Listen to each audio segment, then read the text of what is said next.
Bismillahirrahmanirrahim. Da sunan Allah mai rahma mai jin ƙai. Mata maza kashi na 3. Yana fitowa falo kwar idanunsa suka sauka akan Fadila da take kan afna take ta faman suka tana kokarin kashe mutane. Tana kwance a sume. Ta daina fitar da numfashi tsabar wahalar da take bata. Cikin tashin hankali Arab ya ƙara saurin yana salati. Gaba ɗaya kansa ya juye, idanunsa sun kada sun yi jajir. Tambaya yake a zuciyar shi, shin wai mafarki yake koko a'a ba gaske koko a'a gaske ne? Yanzu a ce saboda tsabar lalacewar da duniya ta yi, a ce wannan abin da yake ji a waje shine shi ko har cikin gidansu, tsabar lalacewar yaran nan. Iyu ya sake tare da yin kukan kura ya je tun kuɗa Fadila daga saman Afnan da ta yi tsuguno. Idanunsa na zubar da hawaye, haka ya kama Afnan ɗin ya fara jiga ta yana faɗin, Afnan dan Allah ki tashi. Inna lillahi wa inna ilaihi raji'un. Allahumma ajirni fi masifati wa aqilbi khairan minha. Afnan. Haka yi ta faman faɗar sunanta yana salati da sallallabi. Daga bisani ya roka da gudurin zuwa ya ɗauko mata zani. Sai dai ko da ya shiga cikin ɗakin, hargigi cewa ya kuma ruɗe, ya manta ma ina ne kwabar Afnan ɗin. Don haka kwabar shi ya buɗe, ya ɗauko wata doguwar riga da bai san wace iri ba ce. Tashi ya ɗauko ya saka mata, ya dawo falo da gudu. Yana zuwa ya saurin saka mata rigar a cikinta. Ya kama jijjiga ta yana makirin sunanta ko Allah zai sa ta farfaɗo. Sumomi ko suna can falon faɗinsu. Sai dai jin hayaniyar Afnan ne a falon ya sa yin saurin su ma fitowa babban falon don ganin abin da ke wakana. Sana isuwa suka tada Farida har ta saka doguwar riga ta zarma yafinta ta yi waje. Shi kuma Arab yana saba da Afnan a saman kafaɗar shi. Shi ma ya waje da gudu. Kai tsaye fakin space ya nufa. Ya buɗe gidan baya saka Afnan ɗin. Sannan ya kuma cikin gidan gaba ya zauna. Mami ma komawa ta ɗauko mayafinta da ita da dadi da kuma sauran ƙanan Afnan. Suna zuwa su ma suka shiga mota. A lokacin da suka zo har Arab ya yi gaba. Da haka su ma ba su da yadda za su yi sai suka rufa mashi baya. Tunda Arab ya hau saman titi yake sharara uban gudu, yana gudun yana juya yana mai kallon Afnan wacce take kwance babu alamar rai a tare da ita. Babban tashin hankalin shi shine karfa a ce yarinyar ta mutu. A haka dai har ya samu isa wani babban asibiti private da ke a garin Kogi. Yana ƙara suwa mai gadi ya buɗe mashi gate ɗin. Kai tsaye parking space ya nufa. Samsam ma bai tsaya gyara fakin ba, ya tsaye da motar sannan ya fito ya bude gidan baya. Dako Afnan ne ya sake dora ta a saman kafaɗar shi kamar wata jaririya, ya nufa cikin asibitin da ita. Yana shiga ya hau kwala wa dakta kira, yana mai faɗin, likita! Da saurin likitan da yake aiki ya ƙara sojan shi, yana mai nufo inda yake game da faɗin, nurse, karɓe ta. Da sauri wata nurse ta so ta zo ta karɓe ta. Suka kai tsaye suka nufi wani ɗaki da ita. Da sauri Arab yake bin su har sai da ya kai bakin kofar, sannan likita ya ce yana mai kallon shi game da dakatar da shi. Babu yadda ya iya, ala dole ya tsaya bakin kofar ɗakin. Sai dai ya zo ya dinga noshin ɗakin da hannun shi. Yayin da hawaye suke ta faman zubawa daga cikin idanun shi na faɗin, oh my god, wannan wace irin masifa ce. Inna lillahi wa inna ilaihi raji'un. Yanzu Afnan ita ce take haka? Me yasa Fadila? Me yasa ke jahila ce mara imani da tausayi? So kike kashe min ita? Na shiga uku. Dole ma a yau din da na nema inda za a yi miki wannan aikin tik din. Ko da a ce zan ƙara da dukiyar da na mallaka. Wallahi sai na nemo miki lafiya. Sai na tsallakar da ke daga haɗari, na ceto rayuwarki. Haka da ya dinga surutai kala-kala. Marasa kan gado tamkar wani taɓaɓɓe. Simomi ne suka ƙaraso cikin asibitin. Kai tsaye da Arabi fakin ɗin motar tashi su ma suka je suka fakin ɗin motar tasu. Sannan suka fito. Kafin da bisani suka nufi reception hankalinsa a matuƙar tashe. Momi ce ta fara magana hango Arabi tana mai faɗin, shin lafiya kuwa? Me ya samu Afnan ɗin? Ba tare da ya ce komai ba, ya ƙara sai na Momi take fada cikin ta gami da rungume ta. Tare sakin wani maraya kuka. Gaba ɗaya ya rasa me yake mishi daɗi a wannan duniyar. Kuka yake sosai kamar ran shi zai fita. Sun wai lafiya? Ka faɗa mana komai mana. Me ya samu Afnan ɗin? Ko dai mutuwa ta ne? Gaba ɗaya ka sa hankalinmu ya tashi. Don Allah ka daina wannan kukan ka sai ta natsuwarka. Ka faɗa mana abin da ke faruwa. Momi Fadila fasika ce. Muguwa ce kuma mara imani. Wallahi Momi ba ta da tausayi. Ban fahimci inda ka dosa ba. Me kake nufi da Fadila ta yi? Momi, zuwa fice ta biyu Afnan har cikin gida. Ta sa ta suka aikata abin da Ubangiji ya haramta. Na hana Afnan fita. Shi ne yarinyar nan ta biyo ta har cikin gida. Har cikin gida fa Momi. Da idanu na ganta. Tana amfani da ita. Kuma Afnan ɗin ma ba ta riga ta suma. Ko ta mutu ma ni ban sani ba. Amma duk da haka Fadila ba ta rabu da ita ba. Haka ta yi dan kawai ta biya bukatarta. Inna lillahi wa inna ilaihi raji'un. Yanzu abin da ya faru kenan mun shiga uku. Mami saboda ita fa jahila ce. Afnan din ma fa al'ada take. Kuma ba ta da lafiya. Amma ba ta ci sosai ta ba. Na shiga uku. Shikenan ta kashe min ƴata. Mami ta faɗa tana fashewa da kuka ita ma. Abu ko gaba ɗaya rasa ma me zai ce. Banda kwalla babu abin da suke fitowa daga cikin idanun shi. Sai kuma yake jin zuciya tana harba da ƙarfin gaske. Kamar za ta fi sauƙi jin shi ta fito waje. Daktan ne ya fito daga cikin ɗakin. Masifa ya fara magana yana faɗin. Wannan ai rashin hankali ne da rashin tunani. Anya ko wannan ƴar ku ce? Kai kuna ma wai da hankali? Dakta me ya faru? To menene ma bai faru ba? Kun zo kuna ƙoƙarin halaka yarinyar ku. Uban waye yasa dan kawai an haife ta da dik sai a dinga amfani da shi haka. Kawai so ake a kashe ta. Waye da wannan haukan a cikin ku? Dakta ya tambaya yana mai kallon su. Shiru dukkanin su suka yi masa. Sai kuma ya ci gaba da cewa wannan ai rashin tunani ne. Yanzu gashi nan yarinyar ta rasa ruwan jikinta. Ba gashi kuma dama ba ta da isasshen jini saboda al'adar da take. Amma saboda rashin imani aka yi amfani da ita.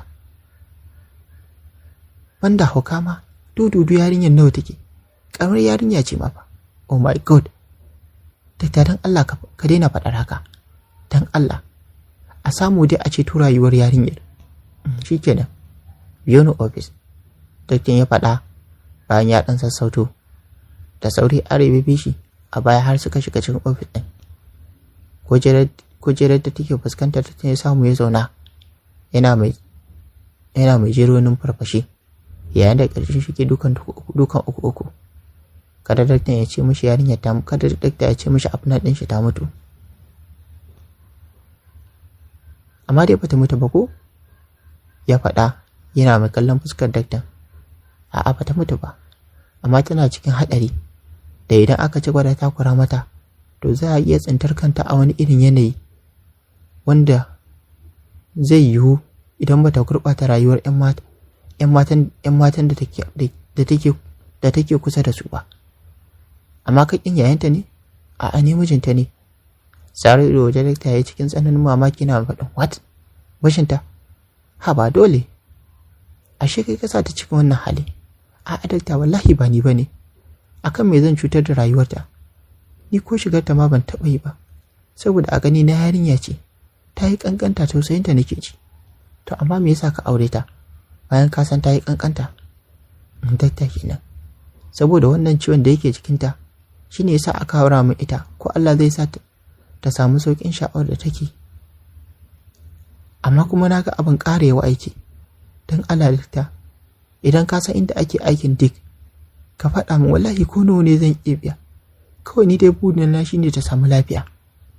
Tabbacin babbar magana. Dakta ya faɗa yana mai jinjina kai.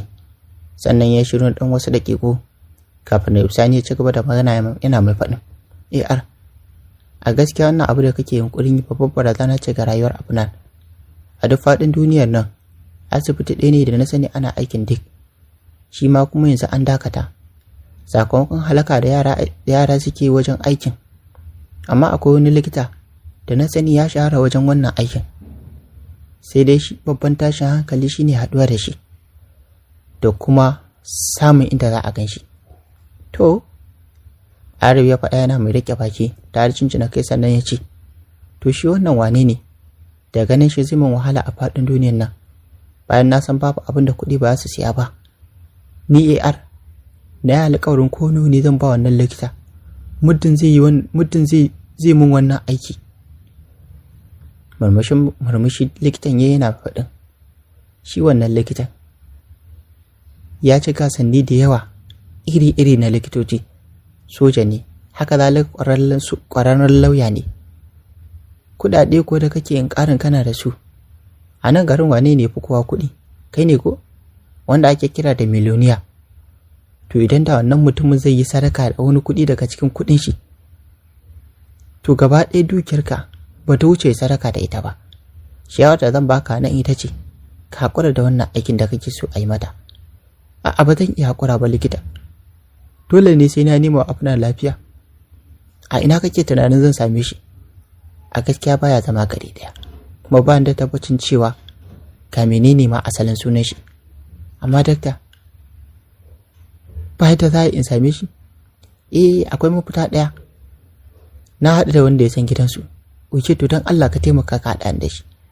A'a, sai dai fa na baka nambar wayar shi, domin shi ma wanda ya san gidan nasu ya daɗe baya ƙasar nan, don haka ko na kira ma nambar shi ba ta shiga.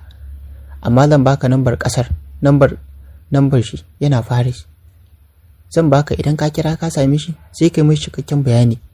Idan kuma baka same shi ba, shikenan bayar da aka iya sai dai ka haƙura. Wallahi ba zan haƙura ba dakta. Ti yadda zan yi sai na samo likitan nan. Ko nawa ne zan kashe, ni ban damu ba. Buri na shine kai afnan ta samu lafiya. To yanzu dai dan Allah taimaka ka bani lambar shi. Waya ma cikin afnan din. Mun samu mun mata allurar bacci. Ta yi bacci, kuma zuwa nan da awa 2 za ta farka. Na gode sai likita. Sannan ka bani lambar ka da na mata.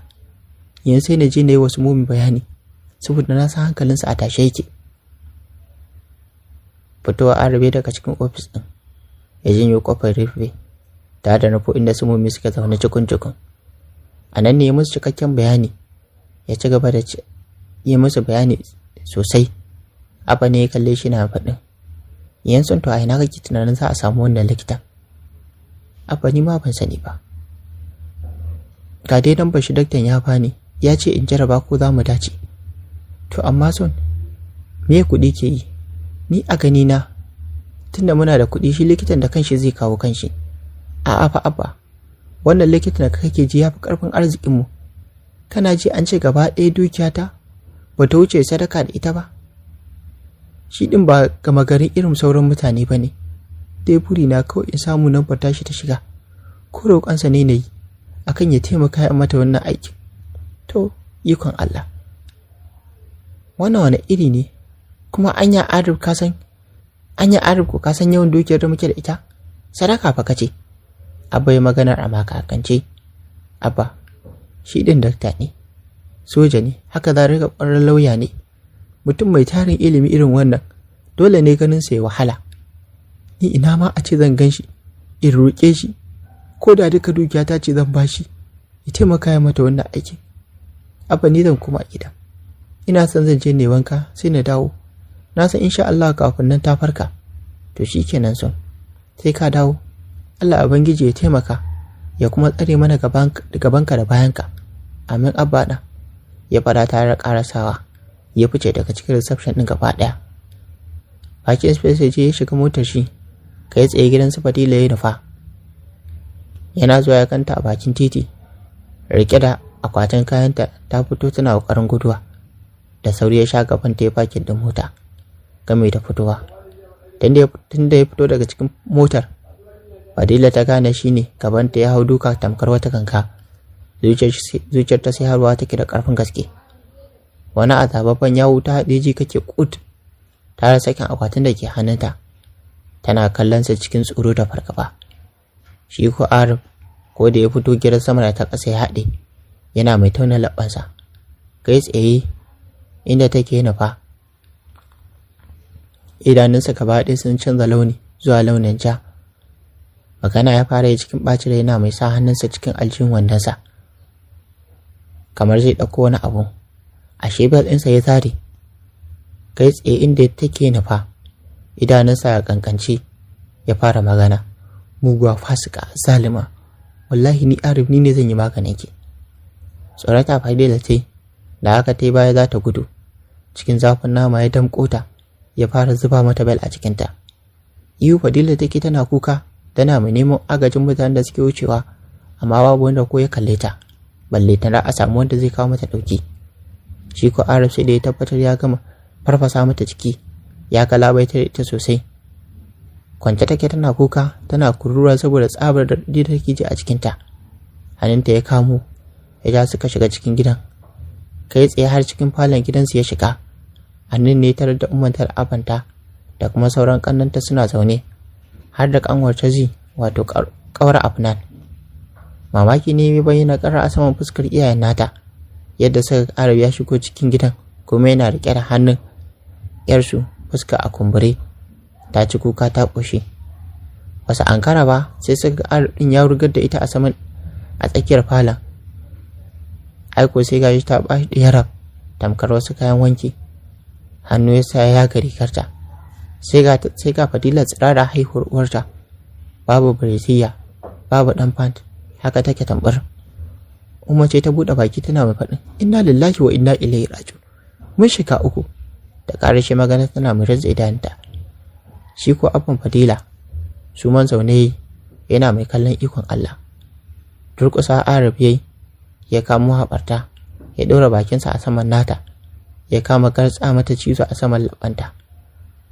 Sai dai ta fara ya gama ragargaza mata laɓan nata, sannan ya sake ta tare da barin wajen Fadila a sume. Ko minti ɗaya Arif bai ƙara ba, ya fice daga cikin gidan. A tunaninsa hakan shine daidai. Sai dai har ya fita kuma sai dawo ya fara magana. Kun ga yanzu kuma sai ku yi ‘yarku tarbiyya. Saboda ta je gidanmu ta lalata min kanwa a gaban iyayena. Kuma ku ji idan da daɗi. Kamar yadda Afnan take kwance a gadon asibiti, ita ma ta zo ta kwanta a gadon, ita ma ta je ta kwanta a asibiti. Da ji ta ji abin da yadda bayar Allah take ci. Sha mara tarbiyya kawai. Ya ƙara shi magana da ta rubuta daga cikin gidan a fusace, kafin da sai ne ya ja wani dogon tsaki. Kuka sosai Umma ta saki, tana Allah wadai da halin Fadila.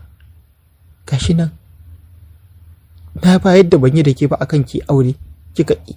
Gashi nan abin da kika je kika jawo mana, jibuci zarafin da aka zo aka yi mana har gida. Zainab, maza da shi ki dauko zani ki rufe mata, ki lallabe mata. Ba na son ganin wannan abin bakin cikin. Kuma wallahi babu wanda zai kai ki asibiti. Ki ga musuman nake ki tashi, ki jinyar ki a gida. Kin ga daga yau ai ya ƙara zuwa har gida ki lalata da yarinyar mutane. Da ƙarshe magana ta tashi ta farwajen. Shi ko baban Fadila a gurin ya sume, bai ƙara motsa daga inda yake ba. Kannan Fadilan ma su ma gajiya suka da kallon tsirishin ta, haka yasa suka tashi suka bar wajen. To masu sauraro, shin ko Arif zai iya ganin wannan cikakken likitan wanda zai iya taimaka mai wanda aka ce baya da wata dukiya da zai iya biyan shi yi mishi wannan aikin? To ta ina ma zai fara neman shi? To a dai ci gaba da kasancewa da mu don jin yadda za ta kaya a cikin wannan labari na mata maza wanda Aisha Umar Dangoro ta rubuta. Ni kuma baka san nake kawo muku shi a wannan channel ta mu ta Hausa TV ne ke cewa idan wannan ne farkon zuwan ku a wannan channel ta mu sai ku danna mana subscribe sannan ku tauna alamar ƙarshen ruwa domin a dinga sadda ku da zarar mun dora sabon shiri. Kana ku tauna alamar like domin ƙara mana ƙwarin gwiwa. Sannan ku share na bidiyon ga abokanan ku da ku sa Facebook. Sannan kuna damar ajiye ƙorafi ko ba a comment section ga mu littattafan da muke kawo muku. A huta lafiya.